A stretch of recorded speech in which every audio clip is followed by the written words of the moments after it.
नमस्कार। कैच तुम यंग के इस एपिसोड में आपका स्वागत है। मैं हूं शिप्रा।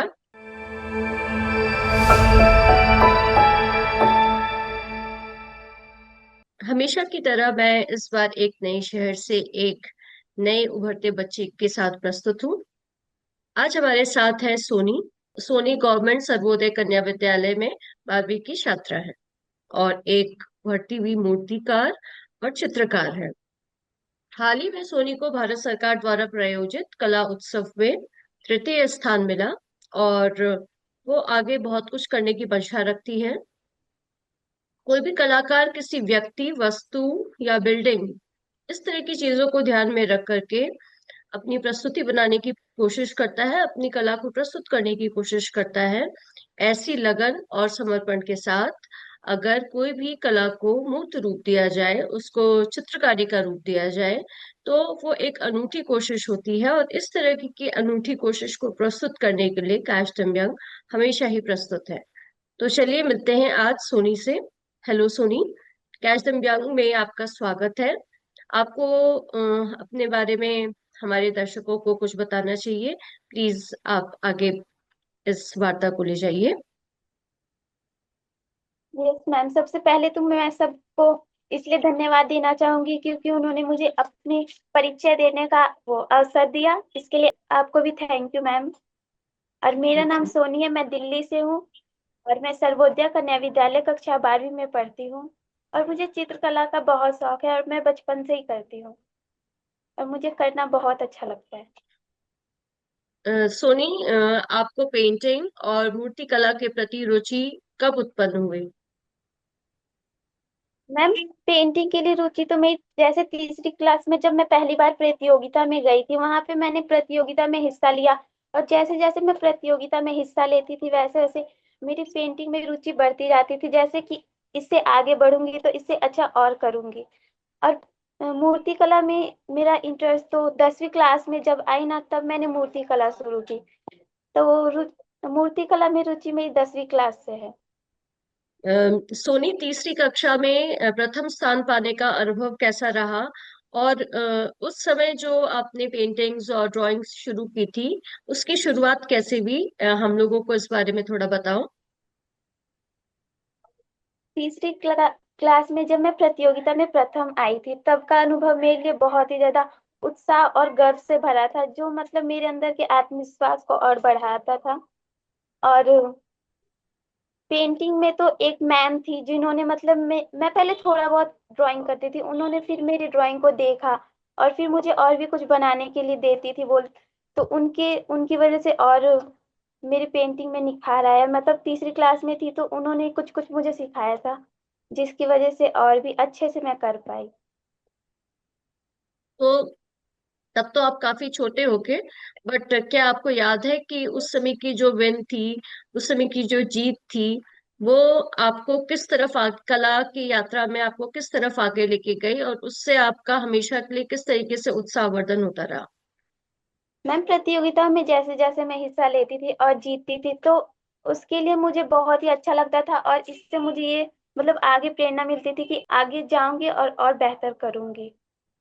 तो उस और इसके क्लास लिए थर्ड मेरे से। साथ मतलब जी। मैम, इसके लिए तो थर्ड क्लास से ही शुरुआत की थी प्रतियोगिताओं में जाना, और फिर उसमें जीत के भी आती थी। Very nice. तो जैसा कि मैंने आपके बारे में पढ़ा था, आपका हमेशा ये कहना है कि कला सिर्फ कला नहीं है, या आपकी पहचान है, और यह आपको आगे ले जाने का एक जरिया है। तो इसका क्या अर्थ है? मैम, क्योंकि ज्यादातर लोग तो मुझे मेरी कला से ही पहचानते हैं। कोई भी मुझसे मतलब जैसे आप भी है तो आपने मुझे मेरी कला से ही पहचाना, इसीलिए मेरे लिए तो मेरे पहचान का आधार ही मेरी कला है। और ये यही मेरे आगे बढ़ने का भी जरिया बनेगी मेरे करियर में भी। मतलब मैं अपने करियर इसी से शुरू करूंगी। अच्छा। तो सुनी, अभी आप 12th में हैं, तो अभी आपके क्या क्या सब्जेक्ट्स हैं और उनमें आपकी रुचि कितनी है? मैम, अभी तो मेरी हिस्ट्री, हिंदी, इंग्लिश और फिजिकल एजुकेशन, होम साइंस और पोल साइंस है। और जिसमें कि अभी तो रुचि तो ऐसे सब में है, बस थोड़ा बहुत पोल साइंस में मुझे कंफ्यूजन हो जाती है। और एक फिजिकल में। और ऐसे फिजिकल सब में भी? ठीक है। हम्म। यस अच्छा। मैम। और जैसे स्कूल्स हैं वहां पे टेक्सटाइल डिजाइनिंग और इस तरह के कोर्स होते हैं, क्या गवर्नमेंट स्कूल में इस तरीके की कोई कोर्स नहीं है जिसमें बच्चे अपनी पेंटिंग्स को या इस तरह की कोई भी इस तरह की कोई एक्टिविटी है उसको आगे ले जा पाए? मैम गवर्नमेंट स्कूल में तो ऐसे होते हैं, लेकिन हमारे में अभी नहीं है ऐसे। मेरी आर्ट टीचर है, वो ड्राइंग कराती है, उन्होंने मुझे सिखाया है इतना सब कुछ। और जो मूर्ति कला के लिए उन्होंने तो मेरे लिए बाहर से स्पेशल एक्सपर्ट को बुलवाई थी, जिन्होंने मुझे कुछ दिन सिखाया मूर्ति कला। और स्कूल में वो खुद पेंटिंग सिखाती थी मुझे। सोनी, कई साल से आप ऑलमोस्ट 10 साल हो गए अब कहूँ तो पेंटिंग करते हुए और ड्राइंग करते हुए, तो आपका प्रेफर्ड माध्यम क्या है? मतलब आप वाटर कलर करते हैं या ऑयल पेंटिंग करते हैं या पेंसिल मैम से शेड भी करते हैं? दो आपकी पेंटिंग्स तो पीछे मुझे दिख रही है, आई गेस आपने ही बनाई है। तो आपका प्रेफरेंस मैम क्या है उसमें? मैम मैं सारी कलर का यूज करती हूँ, पेंसिल कलर, वाटर कलर और पोस्टर कलर, एक्रिलिक कलर्स, और स्केचिंग भी करती हूँ। मतलब सब तरह के, मुझे कलर, सभी तरह के कलर्स के आर्ट वर्क पसंद है। ओके। और तो ज्यादातर तो एक्रिलिक मैंने। Yes okay. मैम। तो अगर संक्षेप में कहूँ तो सोनी, अगर छोटे बच्चों को बताना होगा तो आप किस तरीके से बताओगे कि किस तरीके से शुरुआत करनी चाहिए? ड्राइंग करनी चाहिए पहले कि स्टार्टिंग से ही पेंट करना चाहिए? मैम पहले पहले तो सबसे पहले ड्राइंग ही करनी चाहिए, क्योंकि मेरी भी एक सबसे छोटी बहन है, वो अभी सेकंड क्लास में, वो ड्राइंग करती भी है। और ज्यादातर तो वो दूसरी चीज, छोटी छोटी कार्टून्स ड्राइंग्स को देखकर बनाती है, या फिर अपने सामने कोई सामान रख लेती है और फिर उसकी ड्राइंग बनाती है, फिर उसे बाद में कलर करती है। तो पहले तो स्केचिंग जरूरी है। स्केचिंग जरूरी है। और शेडिंग और एक्रेलिक कलर्स तक आते आते कितना टाइम लग जाता है? मैम ऐसे तो मुझे शुरू से ही इसका करने का शौक था, तो मैं तो बहुत जल्दी कर ली, लेकिन बाकी का, मैं तो इसमें बहुत जल्दी आगे बढ़ गई थी। मुझे बाकियों का ऐसे तो मैं कहूँ तो, जो अगर प्रयास करेगा तो वो धीरे धीरे सीख ही जाएगा इसको। और जिसको मतलब इसमें रुचि होगी वो और भी जल्दी सीखेगा। ये तो उसके ऊपर डिपेंड करता है कौन कितना करेगा। सोनी, अब तक आपने किन किन प्रतियोगिताओं में भाग लिया है? लाइक जिला स्तर पर, पहले स्कूल पे ही, फिर जिला पे, और राज्य और नेशनल, किन किन प्रतियोगिताओं में आप भाग लेते रहे हैं? और क्या आपको ये लगता है कि इस तरह की प्रतियोगिताओं में भाग लेकर के टैलेंट की असली पहचान होती है, या आप परसिस्टेंटली, मतलब लगातार आप अपना जो काम है, अपना जो हुनर है उसको करते जाएं, उसमें और निखार लाते जाएं, तो अपने आप एक दिन पहचान आपको मिल ही जाती है? मैम मैं तो स्कूल पे और जिला और राष्ट्रीय स्तर पे भी मतलब कंपटीशन में हिस्सा ले चुकी हूँ और जीती भी हूँ। और रही बात प्रतियोगिता में हिस्सा लेकर पहचान बनाने की और लगातार प्रयास करने की, तो ये तो अपनी पहचान बनाने के लिए एक तरह से दोनों ही महत्वपूर्ण है। क्योंकि हम्म। अगर हम प्रतियोगिता में हिस्सा लेंगे और जीतेंगे तो ऐसे हमारी जल्दी पहचान बनेगी और तेजी से बनेगी। अगर हम लगातार प्रयास करेंगे और एक ही काम को करते रहेंगे तो उसमें हमारा बहुत ही थोड़ा समय लगेगा पहचान बनने में, लेकिन वो एक स्थानीय और गहरी पहचान बनेगी, जो हमारे आत्मविश्वास को और विशेषज्ञता को दर्शाएगा। अच्छा। तो इतने सालों से क्योंकि आप ये सारी चीजें कर रहे हो, तो लगातार अप्रिसिएशन मिलने से, लगातार कला में निखार लाने से, क्या एक आत्मविश्वास को एक नया मुकाम मिलता है क्या? यस मैम, यदि हम अपने किसी एक कार्य में लगातार मेहनत करते रहेंगे तो उसे आगे चलकर कोई ना कोई नया मुकाम जरूर मिलेगा। तो जब इस मुकाम मिलने की बात आती है तो आजकल लोग कई तरह की पेंटिंग्स तो कर रहे हैं, बट साथ साथ उस पेंट जो भी वो पेंट कर रहे हैं, स्थानीय लोग ऐसे पेंटर्स को बहुत इम्पोर्टेंस देते हैं, चाहे वो छोटे लेवल पे ही कर रहे हैं। तो क्या आपको इस छोटी एज में लर्न अर्निंग वाइल लर्निंग का अवसर मिला है कि मतलब काम पढ़ते हुए आपको अपनी पेंटिंग्स को मार्केट में एक बाजार मिला है क्या अभी तक? मैम ऐसे बाजार तो नहीं मिला, लेकिन एक बार ईएमसी का लगा था, उसमें बिजनेस ब्लास्टर हुआ था, तो उसमें मुझे भी मौका मिला था बनाने का। तो उसमें मैंने बहुत सारी पेंटिंग भी बनाई थी और उसे सेल भी की थी। और अभी भी मुझे किसी किसी से ऑर्डर्स मिलते हैं पेंटिंग बनाने के, तो मैं बना कर देती हूँ। Very good, very nice. अच्छा, थैंक यू। सोनी, इस बीच में मुझे ये बताइए कि आपकी पारिवारिक पृष्ठभूमि क्या है, और आप लोग कितने भाई बहन हैं? मैम हम चार बहन और एक भाई है, और पापा काम करते हैं और मम्मी भी काम करती है। पापा वो हैंड कटिंग करते हैं और डिजाइन बनाते हैं, और अच्छा। मम्मी भी उनके साथ काम करती है। Yes ma'am. अरे वाह। हैंड कटिंग और डिजाइन से क्या सेंस है? मैम हैंड कटिंग वो अपने हाथों से मतलब डिजाइन, वो जूते चप्पलों की डिजाइन बनती है, हाँ हाँ। वो ओके। डिजाइन बनाते हैं। अच्छा, ठीक है।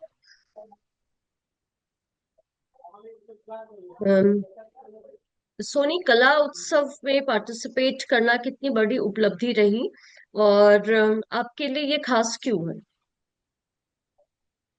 मैम वो तो मेरे लिए मतलब बहुत ज्यादा खास है। मैं 9th क्लास में थी तब से उसमें मतलब लगातार भाग लेती थी, और हर साल मतलब मैं इतना प्रयास भी करती थी कि उसमें मैं आगे तक जाऊं। लेकिन 12वीं कक्षा में आकर जब मुझे कला उत्सव पे जाके तीसरा स्थान प्राप्त हुआ, वो मेरे लिए बहुत ही ज्यादा उत्साह और गर्व से भरा हुआ था, जो मेरे आत्मविश्वास को और भी ज्यादा बढ़ाता है। थोड़ा मुझे कला उत्सव के बारे में बताइए, क्योंकि सिर्फ आपके एज के बच्चे नहीं, छोटी उम्र के बच्चे भी आई गेस कला उत्सव में भाग लेते होंगे।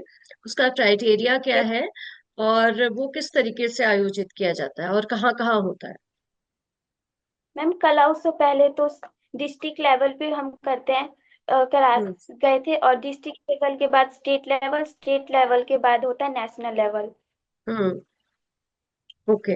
तो ये मैं आपसे पर्सनली आपको ये सूचित करना चाहती हूँ, मे बी आपको पता भी होगा कि गवर्नमेंट ने आजकल वेव्स करके अवार्ड्स निकाले हैं, जहाँ पे पेंटर्स को, एक्टर्स को, और जिस भी तरीके की आजकल की नई कलाएं विकसित हो रही है उनको एक प्लेटफॉर्म देने के लिए हमारे गवर्नमेंट ने वेव्स करके एक अवार्ड निकाला है, जो मोस्टली मुंबई में होता है। तो अगर आप हमारे पिछले एपिसोड्स देखेंगे तो आपको पता चलेगा। आप एक कंटेस्टेंट का इंटरव्यू देखना, का नाम है आतिशा ग्रोवर। तो उन्होंने उनके कॉलेज ने उनके कॉलेज में आया था इस तरीके का अवसर कि लोगों को पार्टिसिपेट करने के लिए बुलाया गया था। तो उन्होंने पोस्टर प्रतियोगिता में लाइव पोस्टर बनाया था, एक मूवी का पोस्टर बनाया था, वाटर कलर बेस्ड। तो उसमें उनको सेकंड प्राइज मिला था अनुपम खेर से। तो आप इस तरीके की चीजों के बारे में जरूर देखिएगा, जहाँ पे आपके जो पोटेंशियल है उसको और बड़ा बड़ी पहचान मिले, बड़ी जगह मिले। पार्टिसिपेट करना कभी भी बुरी बात नहीं होती है, इससे आपको आपका मनोबल ही बढ़ता है। Yes ma'am. हम्म। हम्म, सोनी, मूर्ति कला, मैंने अभी तक जब तक सुना है और जहां तक देखा है, मैंने बड़े बड़े लोगों को ही उनके टाइम पास करते हुए मूर्ति कला को अडॉप्ट करते हुए देखा है। स्कल्पचर के बारे में अभी तक मैंने बड़े ही नाम सुने हैं। मेरा ये पहला अनुभव है कि मैं किसी मूर्तिकार से बात कर रही हूँ। तो इस बारे में अपना अनुभव हमें शेयर कीजिए कि ये कब से शुरू हुआ, और ये जो रुचि थी ये कब से डेवलप हुई, और आप इसे कहाँ तक ले जाना चाहेंगी? मैम मूर्ति कला की रुचि तो मैं जैसे कंपटीशन में जाती थी, तो वहां मैं मूर्ति कला को भी देखती थी बनाते हुए। पेंटिंग हम्म। कंपटीशन में जाऊंगी और मूर्ति कला बनाते हुए देखूंगी, तो मुझे धीरे धीरे ऐसी रुचि आई।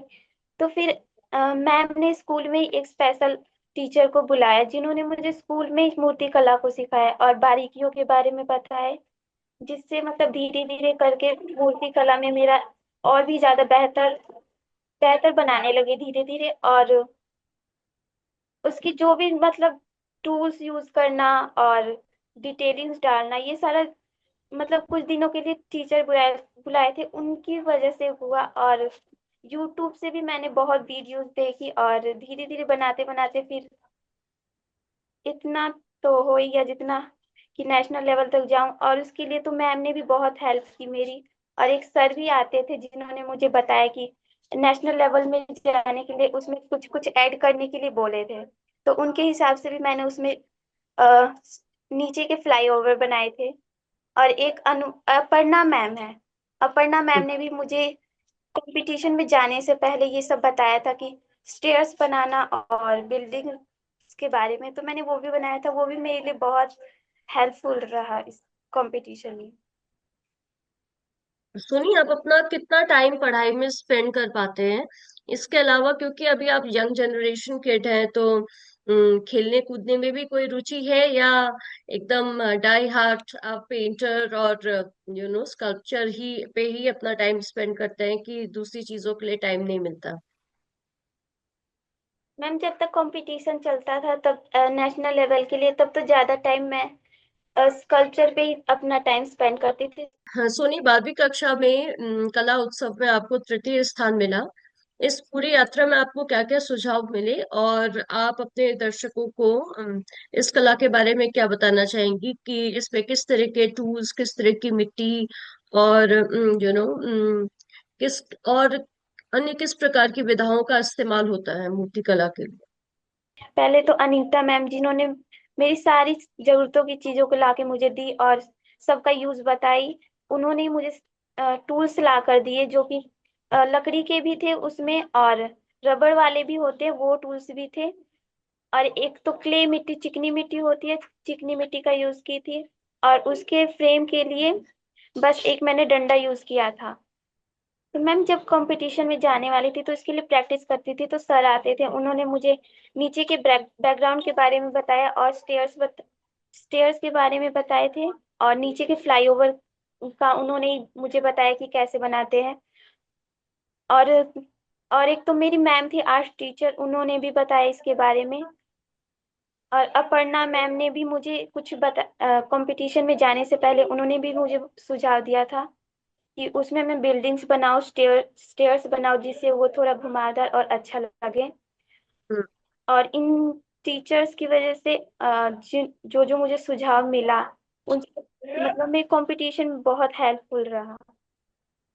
सोनी, आपने बताया था कि आपने आर्टोग्राफी का कोर्स किया था।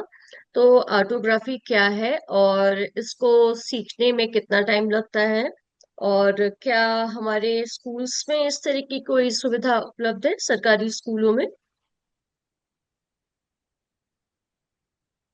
मैम ऑटोग्राफी स्टूडियो एक संस्था है जहाँ पे अच्छा। कला और रचनात्मकता सिखाई जाती है, जैसे डिजिटल डिजिटल आर्ट्स, फोटोग्राफी और पेंटिंग हो गई, स्कल्पचर हो गए। तो वहां पे मैंने बस एक महीने का ही कोर्स किया था जिसमें मैंने एक्रिलिक पेंटिंग सीखी, डिटेलिंग्स करना सीखा और शेडिंग सीखा, और जिससे मतलब पेंटिंग में मेरा और भी निखार आया और बेहतर, मतलब मेरी पेंटिंग और भी उससे बेहतर हुई।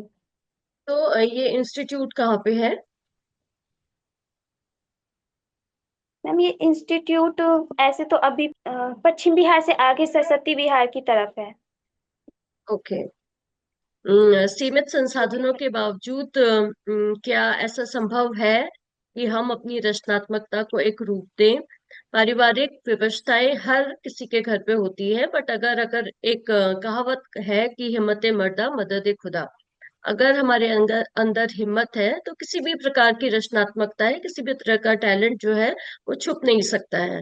तो आप क्या इससे अपना इत्तेफाक रखते हैं? और अगर आपको अपने हिसाब से संदेश देना हो लोगों को, और भी कई ऐसे बच्चे हैं जो टैलेंटेड है, बट किसी न किसी कारण से उनका टैलेंट छुप जाता है, तो उनके लिए आप क्या संदेश देना चाहेंगे? मैम टैलेंट तो ऐसे, चाहे कोई भी परिस्थिति हो, हमें अपने टैलेंट को दबाना नहीं चाहिए। हर परिस्थिति में अपने टैलेंट को हमेशा मतलब लगातार, भले धीरे ही सही लेकिन हमेशा उसे करते रहना चाहिए, उसे छोड़ना नहीं चाहिए चाहे कोई भी परिस्थिति हो। हाँ, उसके लिए एक कंसिस्टेंसी हमेशा होनी चाहिए। मैंने बहुत पहले एक इंटरव्यू देखा था जिसमें एक महिला ने बताया था। वो लोग मतलब एक सही परिवार से थे, अच्छे उत्तम परिवार से थे। बट उस समय जो लैंगिक भेदभाव था, उसको देखते हुए पिताजी ने उनके कहा कि मैं तुम्हें हमेशा रोकने की कोशिश करूंगा क्योंकि मैं उस समाज का हिस्सा हूँ, बट तुम कभी रुकना मत। तो उन्होंने अपनी बेटी को इस तरीके से इंस्पायर किया था। तो मुझे लगता है कि आपके घर से भी वो इंस्पिरेशन, वो हिम्मत आपको हमेशा मिलती रहती होगी। Yes ma'am. सोनी, अगर आप अपनी पूरी कला यात्रा को एक पंक्ति में डिस्क्राइब करना चाहें तो वो क्या होगा? मैम वो एक भावों का जैसे दर्पण होगा, जैसे बिना शब्दों के ही वो सब कुछ खुद ही बयां करेगा लोगों के सामने। इसलिए मैं उसे एक शब्द में तो उसे अपने भावों का दर्पण ही कहूंगी। ओके। तो आज हमने सोनी से उनकी मूर्तिकला के संबंध में जानकारी प्राप्त की। यह एक उदाहरण है कि सीमित संसाधनों के बावजूद एक सरकारी स्कूल में पढ़ने वाली बच्ची नेशनल लेवल तक का इतना अच्छा अपना एक स्थान पाई, और अपना और अपने घर वालों का नाम और अपने स्कूल का नाम रोशन किया। कैश यंग का प्रयास होता है कि वह देश के हर कोने से ऐसे बच्चों को खोजे, उन्हें एक प्लेटफॉर्म दे जहां पे वो अपनी कला के बारे में आप सबके समक्ष अपने विचार अवगत करा पाए। और मुझे आशा है कि हम इस कार्य की ओर अग्रसर हैं, और आप लोगों का सहयोग मिलता रहेगा तो हम इससे और अच्छी तरीके से आगे ले जा पाएंगे। कैच देम यंग के अगले एपिसोड में हम किसी और शहर, किसी और बच्चे और किसी और नई प्रतिभा के साथ आपके समक्ष प्रस्तुत होंगे। कैच देम यंग हर तरीके के सोशल मीडिया प्लेटफॉर्म पे उपस्थित है।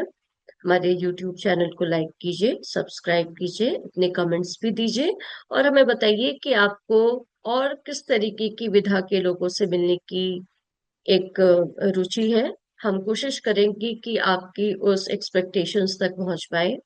आज नेटवर्क के कारण हम अपनी जो गेस्ट है उनसे बहुत अच्छी तरीके से कनेक्ट नहीं हो पाए, बट हमारी कोशिश रही कि हम अपने इम्पोर्टेंट प्रश्नों के साथ, इम्पोर्टेंट क्वेश्चंस के साथ उनके समक्ष प्रस्तुत हो पाए और उनको वो दे पाए जो वो, जिसके लिए वो एलिजिबल है।